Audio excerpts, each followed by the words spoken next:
Now I'd like to invite all the 4 case presenters for a panel discussion, Challenges of Building an AI Solution.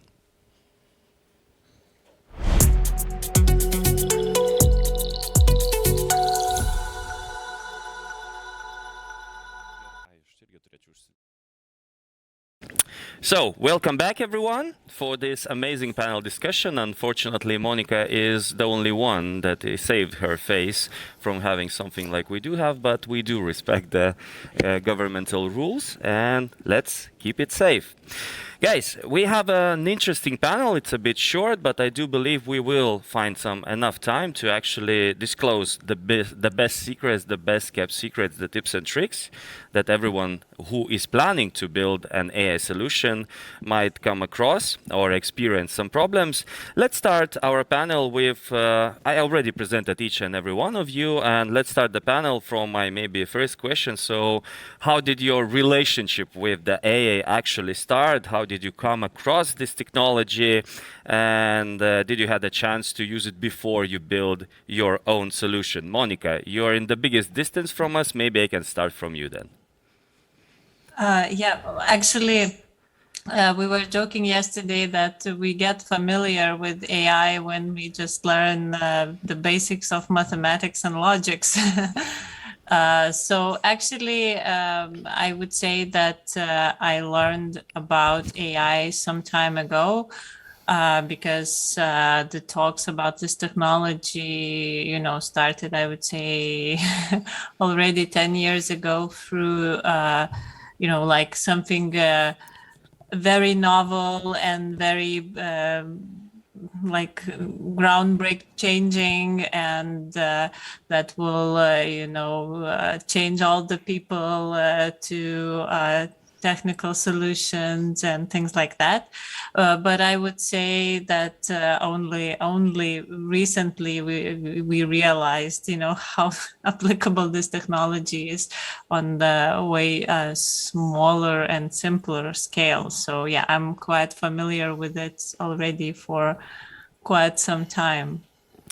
Yeah, Eddie, now I would like to turn to you. You're a heavy traveler. You used to be a very heavy traveler. Maybe your relationship with AI started during one of the conferences you visited. Yes, I think the first solution that I worked on in AI was in Lviv in Ukraine during a hackathon. So in 2015 or even earlier, I became a big fanboy of Amazon Alexa.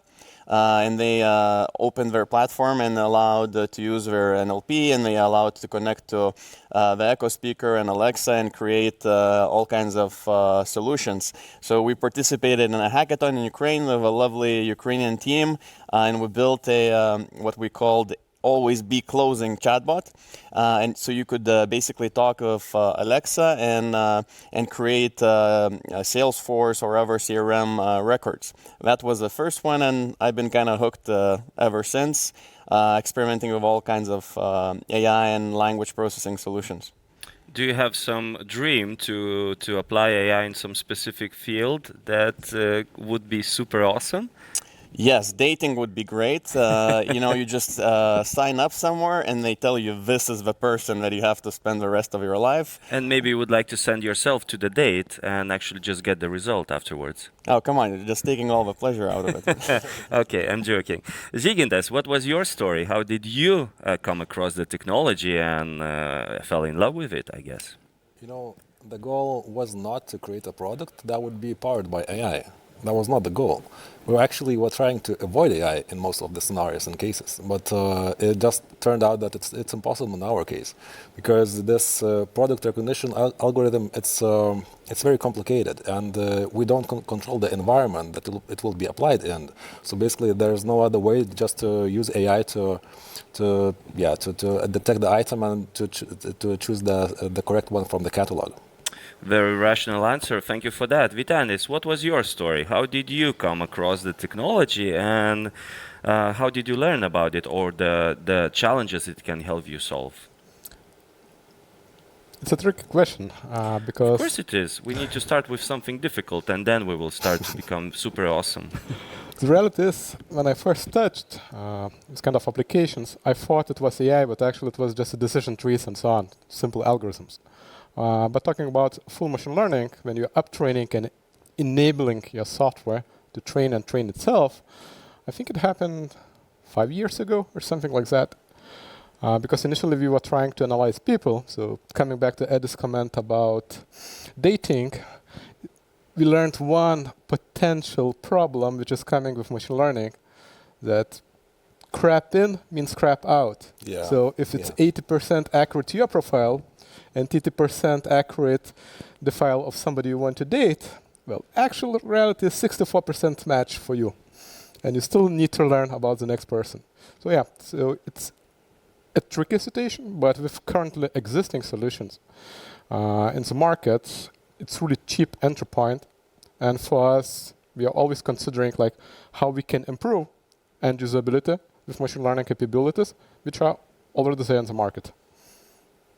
Okay, today we are having many startups actually seeking how to create or how to build their solutions, and it's a very common thing that they mention that our AI will do this and that, our AI will do this and that, and we can give it away for the technology to make some decision. But if we stand aside and look from the perspective, when did you start to build your solution? Did you already know that AI is the only way to actually make it happen or make it work? Or you understood about it a bit later and AI actually unleashed some absolutely new opportunities? Žygintas, I know that you have a story. How did you come across the AI? Yeah, so this actually started when we realized that we don't control the environment, because different algorithms they work very differently under different lightning, which means that we have no control of lightning, which means that there's no other way just to use artificial intelligence and to uptrain the algorithms that would work differently under different lightning conditions. So that was the story behind it. Okay. Monica, you are aware about in your field, there's so many different technological solutions, programs, data processing, everything else. So when you started to build your own solution, when did you come across AI and understood that this is the technology that I actually need to understand and start using? And maybe you could briefly say, how did you actually build a solution? Was it difficult? So from Kazan perspective, we more apply artificial intelligence through various programs that we use. So in our case, the main motivator is actually saving the cost, because if certain activities, selection or something like that, would be done only in the lab or only by one of our employees or a team of them, that would take way longer, would obviously cost much more from the monetary perspective. So it's a tool that enables us and similar companies to have easier, quicker processes and more novel insights, how we can apply the technology and how we can meet our client needs. So basically you're using a third-party solution in order to apply it for your own needs. Am I correct? Yes. How does that work? For example, you did know that you have a very big amount of data that you need to process. Did you come across to some specific AI specialists for everyone just to understand? For example, if I'm building something, right, at this point I have a huge amount of data and I would like to make it effective. So should I start Googling, or should I just find a very experienced professional in AI for me to get to understand? So how can I apply this technology? Maybe you could briefly say how the process worked in your case. There are usual solutions, usual platforms that, let's say, people from the gene editing field use. You can obviously choose from several of them, and they are built, first of all, by the experts in the gene editing field and the genomics in general. And all the additional functionalities from the IT perspective, while machine learning, artificial intelligence is just added on the go. How much would you like to do with your data? And of course, the essence here is not, let's say, the artificial intelligence itself. Is how do you analyze the data? What kind of algorithms do you use?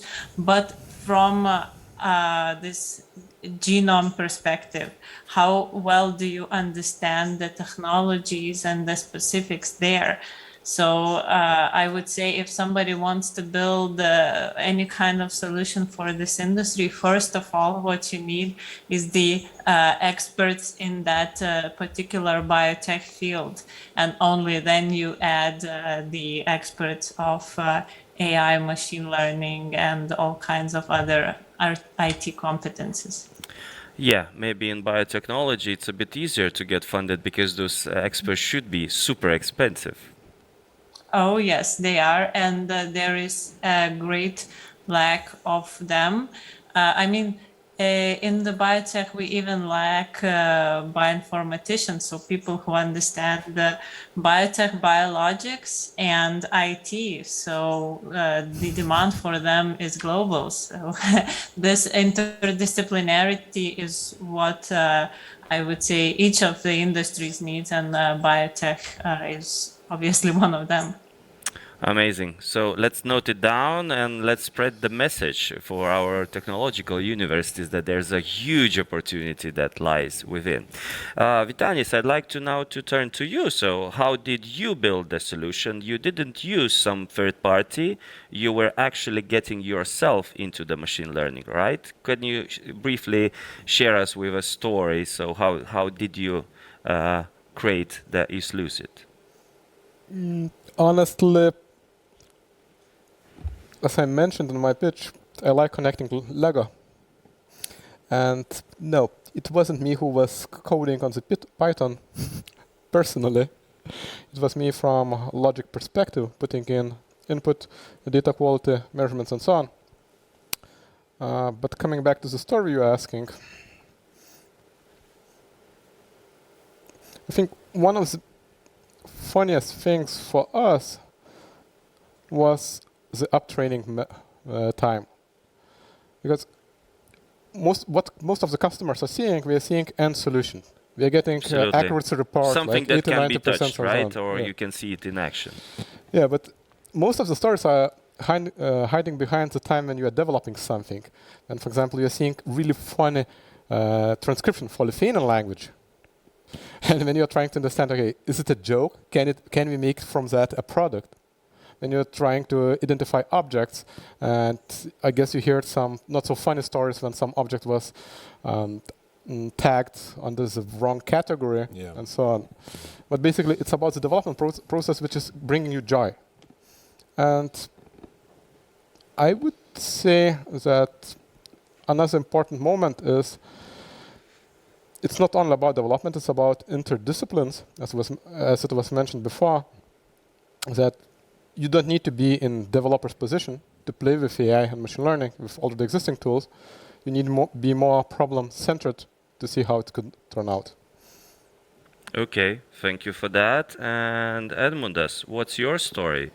So why AI? I heard that you first came across during the hackathon and you became inspired. Was it difficult for you to gather the team to start actually using the technology, and what's the situation now, and where are you developing it to be? So there is this theory that in the future AI will become so super powerful and kind of overlord of the Earth, and everyone who's smart should be helping and assisting to it to come to power, or otherwise they will be punished. So I'm just trying to collect as much data and help AI come to power, so I wouldn't be punished. But on a serious point, I was living as a digital nomad, traveling to a new country or city every month or so. I watched and observed how people use chat applications and language, all kinds of language tools to book and distribute travel. Especially in Latin America, where everyone is using WhatsApp, or China and WeChat, and so on and so on. So I saw that I was inspired by big players like Google Assistant and Amazon Alexa, and I thought that something like that should be available for smaller travel companies or even bigger travel companies who might not have IT, engineering resources, product managers, and machine learning engineers. So I started researching it, working on it, and met my former flatmate Pranas, who was already working on machine learning solutions in ad tech industry for LA-based startup. We teamed up, and the rest is history. Okay, when I started with this question, I specifically mentioned that the startups are seeking to have the solution based on AI. And what are the guys your personal perspective towards those multiple pitches that I do believe you see most often on many events where everyone is just mentioning our AI will do something. Do you believe in it? Or you'd say show me the code and then we will see if that's an AI. Who would like to start to answer? Yes, Zigittas, please. Yeah, so we personally we're in this field of checking some algorithms or some companies' solutions that claims that they're using AI, But then it finds out that as soon as you try it in a not native environment, it fails. Completely, which is because it's not trained. It's like a model that it's trained. It's actually made to work just under a specific scenario. So, but I do understand those startup founders, and I do really understand them because AI is becoming like a buzzword, for everyone. That if you're working on AI, guys, this is real stuff. This is serious. I mean, we're not talking about games. It's AI. So, yeah, this is a buzzword that people are using it, but it's like that. I mean. So I think I don't blame them. I understand them that it's a buzzword that might help to, attract some funding. So that's the way. Eddie, does it help to attract some funding?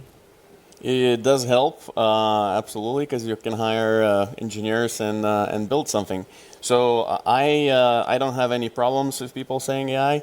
It became an industry term, which means that you're using machine learning for something.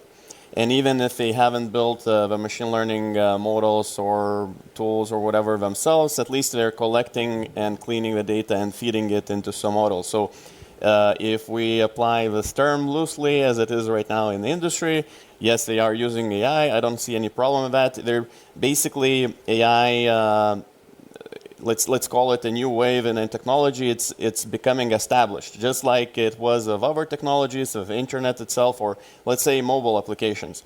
10, 15 years, everyone was talking about getting a first mobile application, and everyone was trying to have one. A lot of them were they were showing these applications that were just fake screens and designs. But then some of them would become an actual mobile application. So the same is happening with AI. They're trying to fake it till they make it. That's the way startups work. That's how we started. Because you cannot build everything if you're just two guys working out of the coffee shop. So we used, to start, we used Google NLP. But then we capture all the data coming to the Google NLP and coming out, and we used the data to start basically build our own natural language processing specifically for travel, for the things that were not possible to do with Google. Simple thing, whenever you send data to Google, you don't know how exactly what's happening there and how, what kind of shape and form it gets to the actual machine learning. even, right? So by collecting all this data and taking it, we were able to get into Techstars, get our initial funding, then hire the first engineers and start working it. And yeah, now we have a great 9-people team, and I would say one of the best NLPs for travel, especially flights, out there in the industry. Thank you for this kind of radical answer from your side, and thank you for sharing the story. Monica, what's your perspective towards our AI will do something? Do you believe in it instantly, or you become suspicious and you ask, so what do you exactly do with the AI? AI has now a status of something like very clever, very smart, if you use it for whatever kind of application. But I come from the field which is really smart, and I would say it's a great tool. It's a great technology approach, but you need data, you need input for it. And really smart is to have this data, to generate this data. And in this deep tech area, first of all, you need to have an data objects you work on, and then you apply this technique as a help, as an enhancement to have a better, more insightful results. So yes, I'm always asking, okay, AI, and what do you do with it? What is the input and the output, and what is the added value of it?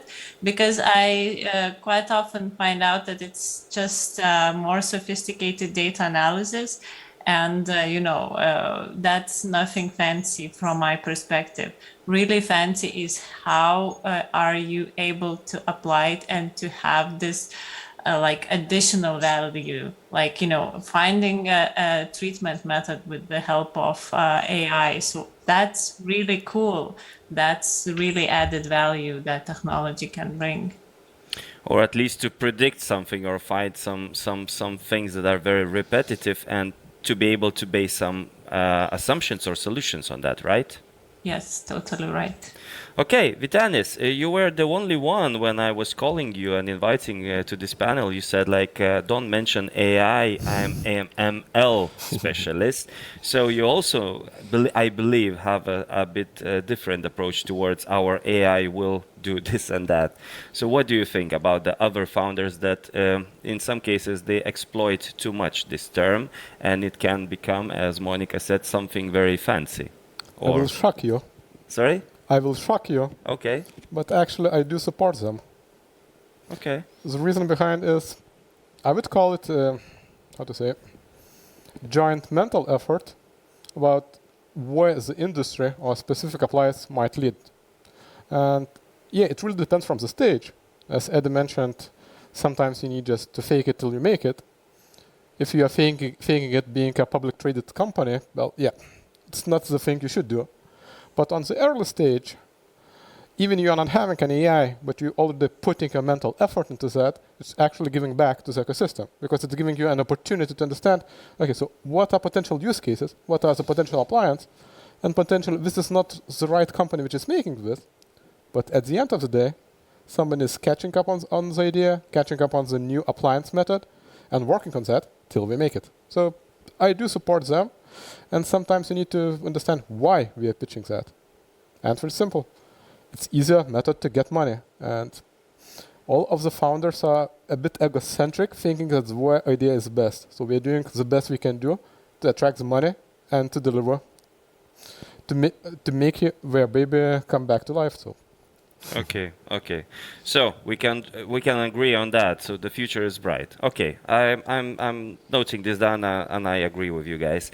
Okay, but since our discussion today is about the challenges while creating an AI, I would love guys to hear your own maybe we don't have much time, but short stories on what were the challenges that you came across while trying to employ AI as a tool, and what are the maybe mistakes that you would like to share for everyone else to learn from them? And just maybe in this case, I don't expect this, but you'd say, like, if you can stop yourself from using AI, please do. It's too expensive, it's too difficult, and at some point you don't need it. Žygintas, maybe you'd like to start. Yeah, so as a spin-off, co-founder, I would say that probably the first thing that startup should be or spin-off should be focusing on is getting some traction, getting some customers. That based on that, if you're using AI algorithms, that can help you to gain more data, because now when you're getting the data, I mean, it's not less valuable than money, because otherwise it can help you to train the products in different scenarios and circumstances. So basically, the first traction is very important. So yeah, maximize your efforts on that. And now, regarding my story in retail and other areas where we were trying to pilot some ideas, I would say that it's very meaningful and emphasize that it's very good to understand how can I sell the product, because basically it's not about it's not about the technology itself. It must providing value, and the thing behind that is that selling the product in some cases might not be successful without partners. In retail, this is like the very traditional, and an old-fashioned business. And to reach the big guys, the big players, it's nearly impossible. I mean, they are using LinkedIn profiles, that with the one post on the wall that was made like 3 years ago, that was shared by somebody, and they don't respond. I mean, it's almost impossible. So in certain industries, selling by yourselves might be impossible. So just think of, maybe it's worth to get some partners. Maybe there are people that are used to sell to that business owners some kind of solutions and services that might be helpful. Okay, thank you for that. Monica, what were the challenges in your case when you tried to actually employ AI, and maybe there are some mistakes that everyone else could learn from you? Well, I will speak in a little bit more general perspective. Not only for us, but for similar companies, the main challenge is the data. So you not only need more data, you need specific data, and you also need specific approaches how to analyze it. Now, if from the practical perspective, what let's say we are doing to some extent, but also I will look at a little bit a broader perspective, is, for example, determination of COVID mutations. Because it is mutating, the variants are mutating very quickly. And in general, the whole approach, how to use some diagnostic tools, how to use all the vaccines, later we will use our treatment methods, very much depends on what kind of COVID variants we are looking at, which very much differ all around our globe. So, of course, when you have a lot of data, you can identify those changes.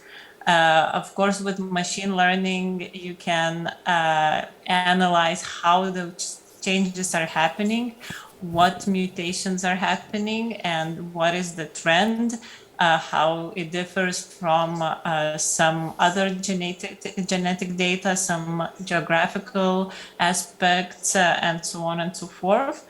And of course, then you can use AI to predict how those mutations will happen in the future, which is very important for vaccine, maybe not the development, but the updates of those vaccines, for all those treatment methods that we will use that are now in development.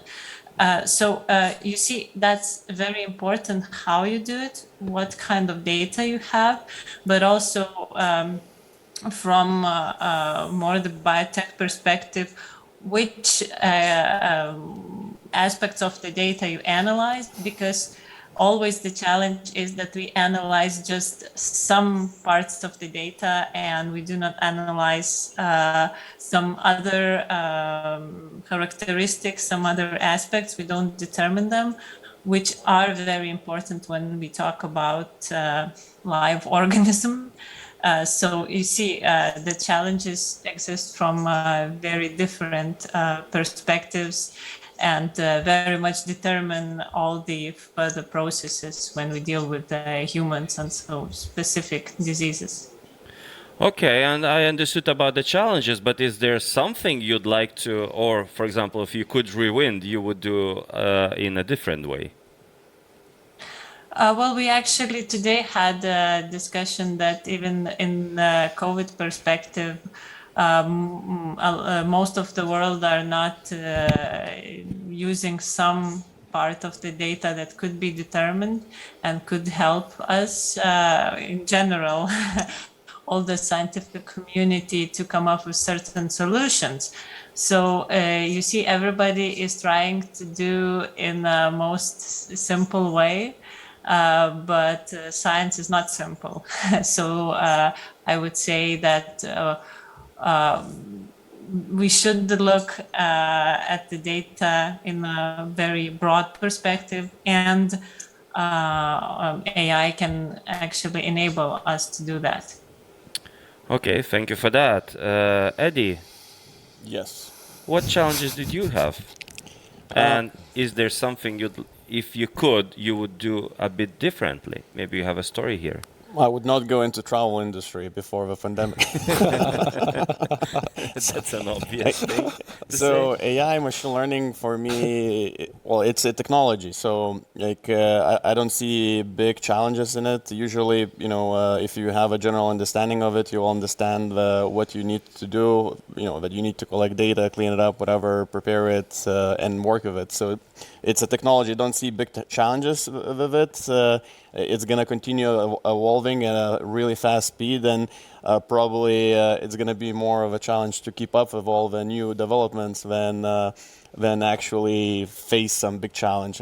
If you're starting a startup, it doesn't matter. If you're an AI startup or some other startup, your challenge is going to be finding the first customers, building a solution for them, finding employees. As all the colleagues mentioned here, finding machine learning engineers or biotech engineers or whatever is getting harder and harder, because every company in the world is becoming software company to a point, right? So if you're building a startup, your first challenge is going to be making some customers believe you, and then making potential co-founders or colleagues believe you, and then making investors believe you. So that's going to be the real challenge. And then if you raise the money and you find the customers and you hire the team, everything else is just work. You're going to get it done sooner or later, hopefully.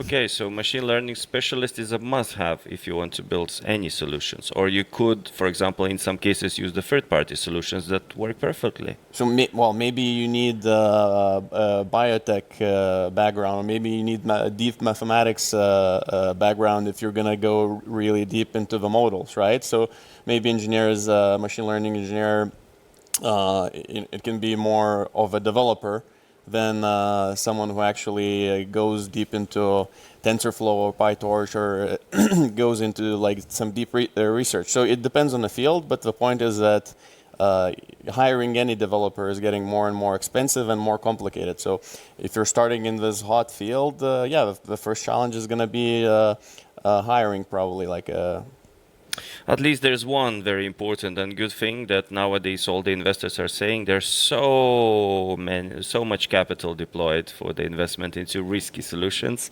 So the fundraising maybe is getting a bit easier. Vytenis, I'd like to also ask the same question to you. So the challenges that you faced and that you could share with the fellow founders that are looking at us during this broadcast, something to learn. Okay, so first of all, I would like to second that data cleaning and business case actually is super important. What wasn't mentioned during the panel, I would add strong partners for the development of the product. not sales partners, what you referred to more, but for the product development. And sometimes not to be scared of the big corporations. In our case, we are working quite closely with Microsoft under certain terms and so on. But from the big teams, you are getting different perspectives, more inputs and so on, which is helping to accelerate, while you still need to think what's on your agenda. So yeah, one point. Second point, it's risks management and data security. In our case, it's super important with B2B application, how we can touch the data and at the same moment ensure our clients that we are not manipulating it too much, we are not storing without their content and so on. And with upcoming more and more regulations from European Union, from the United States and so on, I think this will be a huge topic for all the startups who wants to build AI solutions. Because for now, it's pretty wild, wild west. And if nobody's knowing what you're doing, it's just about your values, how you're reacting, how you're treating your customers' data and so on. Potentially, nobody will know. Potentially, we will. But in reality, I think this will be the main concern. And what I would do differently, one small, quick thing. At the beginning, as most of the startups, we received a lot of credits from one of the cloud solution providers. Well, we were thinking, okay, it doesn't matter. We have hundreds of thousands of credits. Let's build it fast, dirty, it will work. But at some moment when you are getting the traction, it was mentioned that you need to get it, it's a bit too expensive to refactor.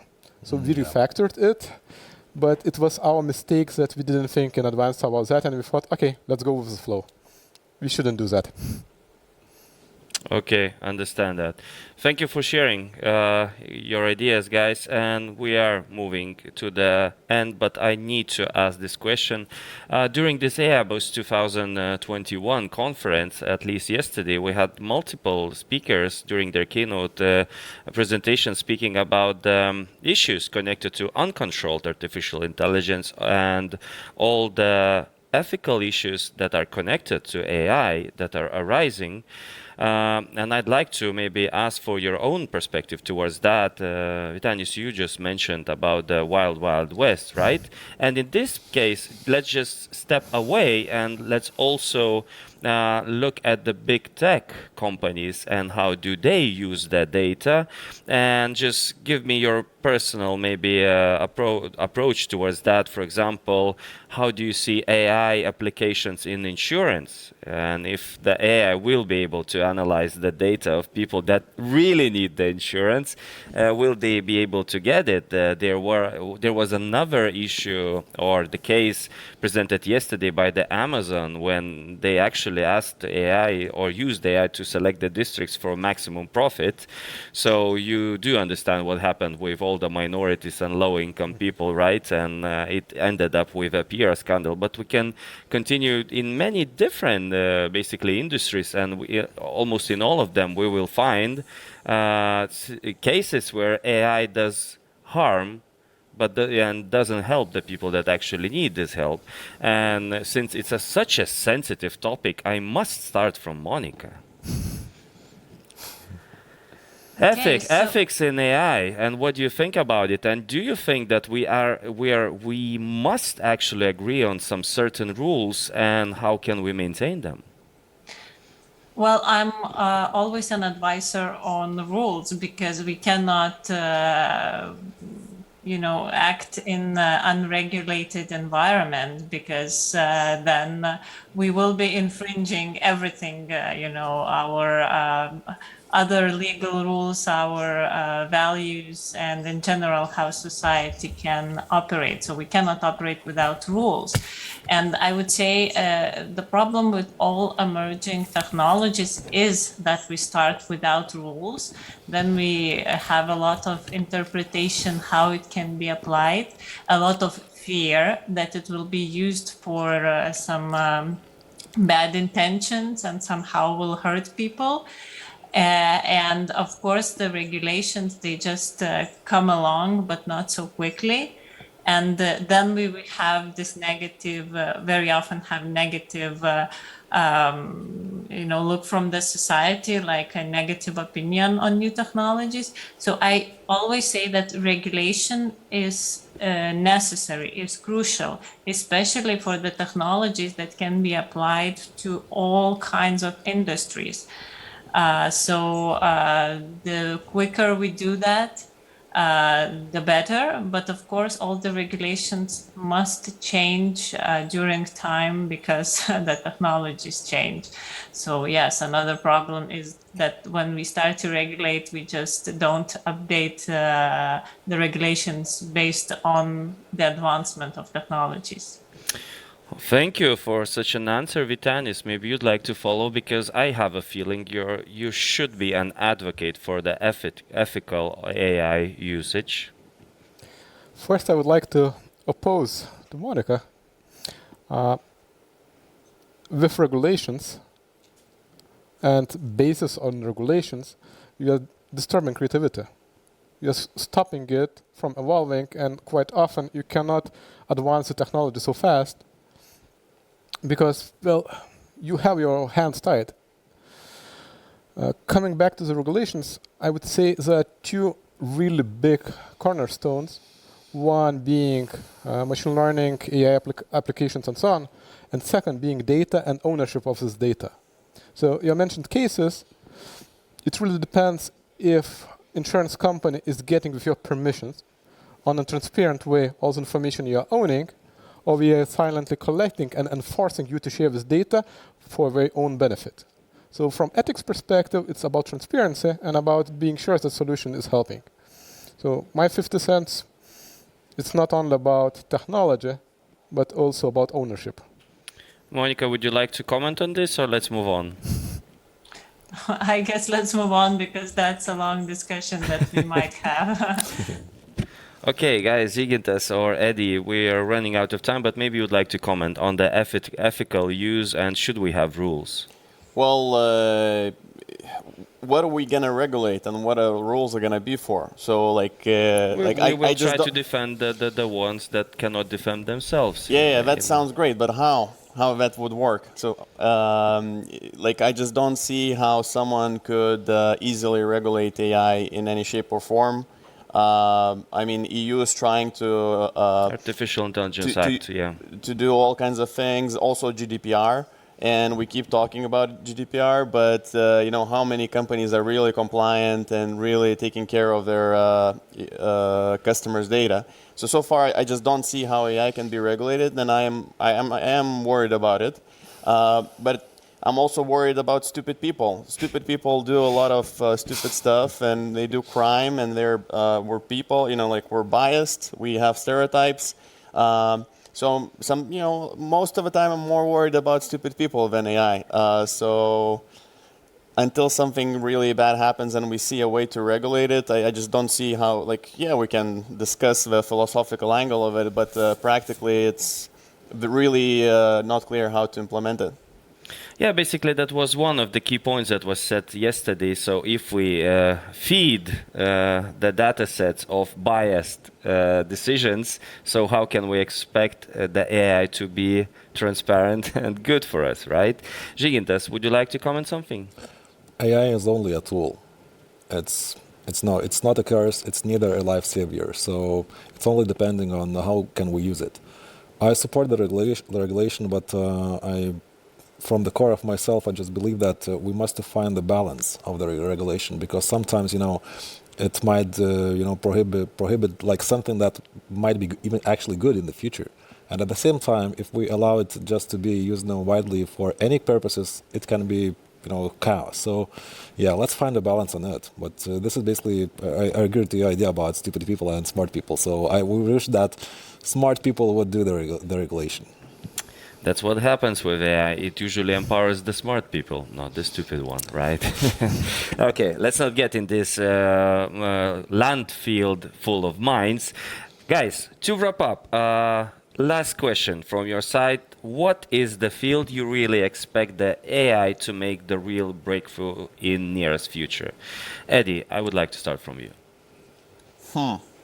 Or which industry you're looking closely and say like, Jesus Christ, here it will be a mind-blowing change? Yeah, I'm definitely most excited about healthcare and most scared of using AI in warfare. So because you don't need super smart AI, you just need some basic AI and dangerous weapon in front of it to make it really bad. Yeah. Vitanis?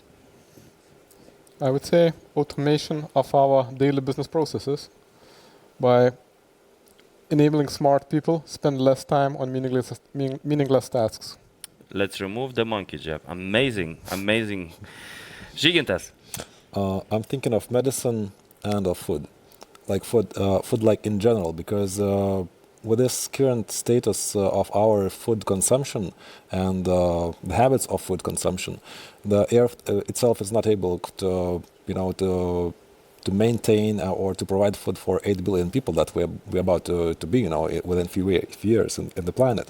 So I'm hoping for usage of AI into creating alternative sources of protein, because the global, the Earth is not capable of supporting with our the food for 8 billion people with our habits that we have currently.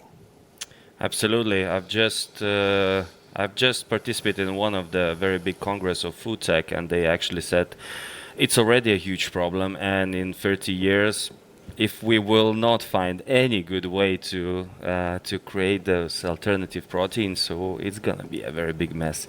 Monica, you're the last one to close this panel, to close this startup track when we speak with the founders. So maybe you'd like to say what I can imagine what will be your answer, but still. So what is the field that you expect the AI to do the real breakthrough? So I am super happy and excited to hear from the colleagues in this panel, the super smart people, stressing the importance of AI in the health, in food. I totally agree with that. That's the area where it really has the most potential and will make the biggest impact. So yes, my first thought when you asked the question was, treatment of all those severe diseases, helping in the drug development process, but also food and the development of new solutions for our food area, and especially for the developing world. So that's also a greatly important field, and I see a huge potential in that. Thank you for that. Dears, Monica, Edmundas, Vitanis, Žygintas, thank you for your ideas. Thank you for your participation. It was a pleasure to have this panel together with you. And hopefully you will come back next year at AI Boost 2022 with new ideas and with much stronger products. Thank you for that, and good luck, everyone. Thank you. Thank you. Thanks. Thank you.